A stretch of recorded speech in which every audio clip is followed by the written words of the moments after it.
Hello, everybody. How is everybody doing? Today is Sunday, June 26, 2022, and I just got out of the movie theater here at BAM, Brooklyn Academy of Music, and I just saw the film Elvis, directed by Baz Luhrmann. So I've decided that I'm going to switch gears because the next project under the Nightglow brand will be my first feature film. So I'm going back to doing movie reviews. This time I'll be doing video movie reviews. Whew. Okay, let's start off with the first thing. Out of 5 stars, I'm giving this film 4 stars. So that's my rating for this film. Why am I giving it 4 stars? Well, let me just say that usually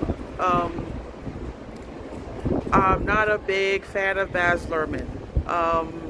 When I first saw his film Moulin Rouge, I thought, here is a guy who is making films in such a way where you're thinking it's directed by a kid with ADHD.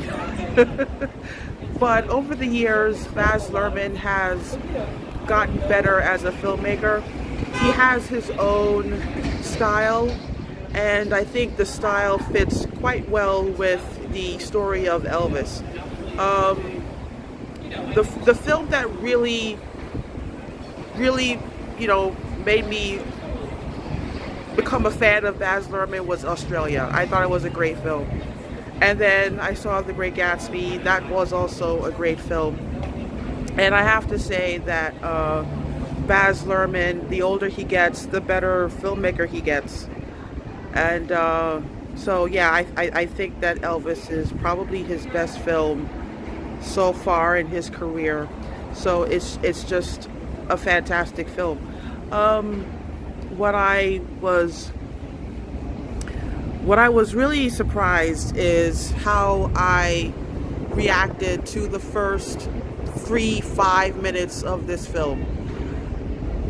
I mean, this is probably the first film that I watched where I was in shock by the first 5 minutes. I was genuinely shocked.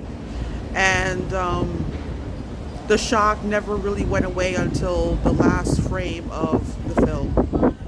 And I have to say that even though this is not going to happen because it's June, this is definitely an Oscar-worthy film.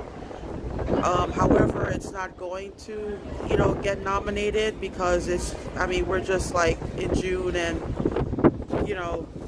I probably would have, I probably think that this movie would have a shot if it was released in December. But I don't think it's going to get an Oscar buzz, but it definitely deserves an Oscar for a couple of things. First of all, the soundtrack. The first single was by Doja Cat, but let me tell you something. A lot of people, they tend to leave the theater as soon as the closing credits come on, but I have to say that you have to stick around for the closing credits because the soundtrack is fantastic. It's one of the best soundtracks I've ever heard. And may I say that the standout is The King and I by Eminem and CeeLo Green. You have got to watch the YouTube video for The King and I by Eminem and CeeLo. That song is a standout. In terms of acting performances, I have to say that Tom Hanks, he's on top of his game again. Another great performance by Tom Hanks. Austin Butler, I definitely feel like he's definitely an Oscar-worthy actor in this. As far as everyone else, they don't have enough screen time for me to say, well, yeah, they definitely have a shot. But the actress who plays Priscilla Presley, she's not in it very much because the film is pretty much focused on the relationship between the Colonel, his manager, and Elvis. So that's what the focus really was on. And so the one of the things that I really loved about this film was that Baz Luhrmann, he has a very focused, a very focused story to this film. He knew exactly what he wanted to make, and he did it, and it was very consistent. So, if I don't know what you're thinking when you walk into this film, but just to give you the heads up, this is definitely a movie in which the center focus is on the Colonel and Elvis. But this video is just strictly a movie review. So in the end, 4 out of 5 stars. I highly recommend that you see this film before it leaves theaters. And hopefully, if I get a chance, I will do another video in which I talk deeper into some of the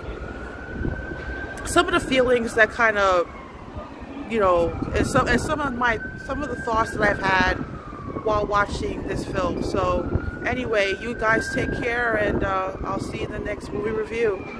Peace.